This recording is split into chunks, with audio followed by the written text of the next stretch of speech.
Hello বন্ধুরা, আমাদের all in one HD চ্যানেলে আপনাদের স্বাগতম। আমি দীপিকা চলে এসেছি আপনাদের জন্য গীতা এলএলবি সিরিয়ালের আপডেট নিয়ে।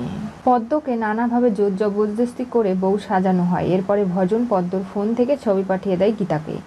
আর সেখানেই অগ্নিজিৎ মুখার্জি তৈরি হয়ে গহনা শাড়ি নিয়ে বেরোবে। বারবার করে নিষেধ করে গীতা, ওখানে যাবেন না, কিরণকান্তি ব্যানার্জি আপনার জন্য ট্রাপ পেতে রেখেছে, সেখানে গেলে আপনি বিপদে পড়বেন। অগ্নিজিৎ নিজের দায়িত্ব কর্তব্য থেকে পিছপা হবে না বলে বেরিয়ে যায়। গীতা বুঝতেও পারে না কোন ঠিকানায় গিয়েছে। এরপরে পদ্ম ফোন করে জানায় দক্ষিণ কলকাতায় সে বিপদে পড়েছে, তার বিয়ে নয়, তাকে আটকে রাখা হয়েছে। গীতা তাকে বাঁচাতে ছুটে যায়। সেখানে গিয়ে জানতে পারে এটা ভুল ঠিকানা, কেউ মশকরা করেছে গীতার সঙ্গে। তখনই সে বুঝে যায় গীতাকে একদিকে পাঠানো হয়েছে, অন্যদিকে অগ্নিজিৎ মুখার্জিকে বিপদে ফেলানো হয়েছে, যাতে কোনোভাবেই গীতা তাকে বাঁচাতে না পারে। পদ্মর কাছ থেকে সমস্ত বিয়ের পোশাক আশাক খুলে নেওয়া হয়। এরপরে পদ্মকে আবারও গৃহপরিচালিকার পোশাক পরানো হয়। তখনই কৃপান ফোন করে আর বলে, পদ্ম, আমি ড্রিঙ্ক করে তোর হাত ধরেছিলাম, শ্লীলতাহানি করিনি, কিন্তু তুই তারপরেও গীতা এলএলবির সঙ্গে মিলে আমাকে যে শাস্তি দিয়েছিস, আমি জানি না কবে জেল থেকে বেরোতে পারবো। আমার নামে অনেকগুলো আইপিসির ধারা বহাল রয়েছে, তাই তুইও বাঁচতে পারবি না। তোর হাতে সময় শেষ, তোকে শেষ করে দেওয়ার সমস্ত প্রস্তুতি হয়ে গেছে। আমি কষ্ট করে শ্বাস নেব আর তুই বেঁচে থাকবি, সেটা তো হতে পারে না। আর এই সব কিছুর মধ্যে অগ্নিজিৎ মুখার্জি ফেসে যাবে, সে এলো বলে, আর তোর এই খুনের দায়ে তাকে জেলে যেতে হবে। কেউ বাঁচাতে পারবে না। অগ্নিজিৎ মুখার্জি হয়তো কেসটা গীতা এলএলবি লড়লেও ভজন মিত্তির তার অপোজিটে থাকবে।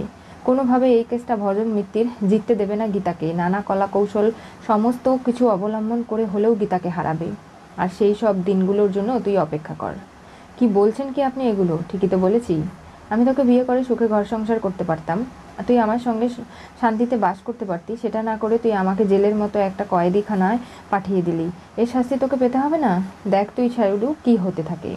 ভজন কিরণকান্তি ব্যানার্জিকে বলে যে তার লোকজন রেডি রাখতে। যখনই এরকম পরিস্থিতি তৈরি হয় তখনই দূর থেকে ছুরিটা ঢিল দিয়ে পিঠে লাগিয়ে দেয় পদ্মর, আর পদ্ম পড়ে যায়। চিৎকার শুনে ওপাশ থেকে কৃপানের যে কী আনন্দ হচ্ছে, তখনই অগ্নিজিৎ মুখার্জি এসে ঢুকে পদ্মকে এই অবস্থায় দেখে ছুরিটা বের করতে গেলে তাকে খুনি হিসেবে প্রমাণ করা হয়। পুলিশও এসে অগ্নিজিৎ মুখার্জিকে অ্যারেস্ট করে নিয়ে যায়।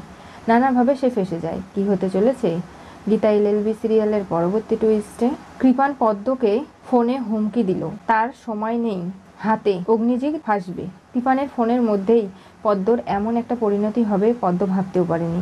গীতা এসে শেষ মুহূর্তে ভজনকে চিনিয়ে দেয়। অগ্নিজিৎ মুখার্জি যাতে এতদিন ধরে কেস শিখিয়েছে, সেই মানুষটা আজকে অগ্নিজিৎকে রাস্তা থেকে সরিয়ে সেই জায়গাটা দখল করতে চায়। কি ঘটবে এবার? গীতা কি আদৌ পারবে বাঁচাতে? জানতে চোখ রাখতে হবে আমাদের চ্যানেলে।